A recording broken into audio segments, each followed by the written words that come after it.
என் தமிழ் சொந்தங்களே, இந்த வீடியோவை கொஞ்சம் கேளுங்க. ஒரு கழுகு எத்தனை வருஷம் வாழும் தெரியுமா? 60 to 70 years. ஆனால் சில பருந்து 120 to 140 years வாழும். அது என்ன பண்ணுமா? 70 வயசுல அது வயசாகி சாகாது. அந்த கால்ல இருக்கக்கூடிய நகங்கள் வலு விழுந்துரும். அதுக்கு தூக்கி தூக்கி நகங்கள் வலு விழுந்ததனால், இந்த அலகு வலு விழுந்ததனால் இரை தேட முடியாமல் பசியில் செத்து போகும் பருந்து. இந்த 120 வருஷம் வாழணும்னு முடிவு செய்தல அந்த பருந்து என்ன தெரியுமா பண்ணும்? 60-70 வயசுல சாவு வந்துருச்சு, தான் சாப்பிட முடியாது, இனிமேல் இரை தேட முடியாது, கண்ணு மட்டும் அதுக்கு பலவீனமே ஆகாதாங்க. மேல போய் உட்கார்ந்துட்டு இரை தேடாது, பசியோட உட்கார்ந்துருக்கும்.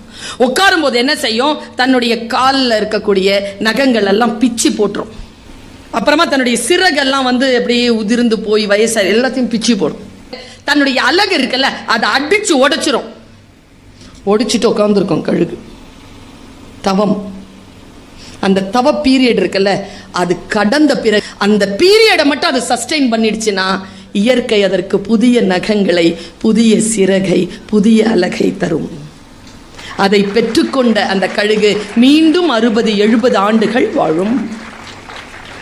நீ ஏதோ ஒரு விஷயத்துல பலவீனம் அடைஞ்சிருக்கிறியா? காத்திரு, அந்த பலவீனங்களை அடிச்சு உடைச்சு உட்காரு, உட்கார்ந்து காத்திரு. இந்த வயசுல வீணாயிடுச்சுன்னு வச்சுக்க வாழ்க்கை, அந்த வயசுல ரொம்ப கஷ்டப்படுவ. அந்த கஷ்டம் உனக்கு வேண்டாம் என்கின்ற பேர் ஆனந்தத்தோடு, பெருங்கருணையோடு, தாய்மை மனதோடு நான் சொல்லுகிறேன். கொஞ்சம் கண்ட்ரோலாரு, கடந்து போகட்டும், மகிழ்ச்சியாரு, சிரிச்சிட்டு. சிறிய தவறுகள் ஏதேனும் செய்திருந்தால் பட்டுக்கோட்டை பாட்டு தான் உனக்கு. சிந்தித்து பார்த்து செய்கையை மாத்து. சிறுசா இருக்கையில் திருத்திக்கோ, தவறு சிறுசா இருக்கையில் திருத்திக்கோ.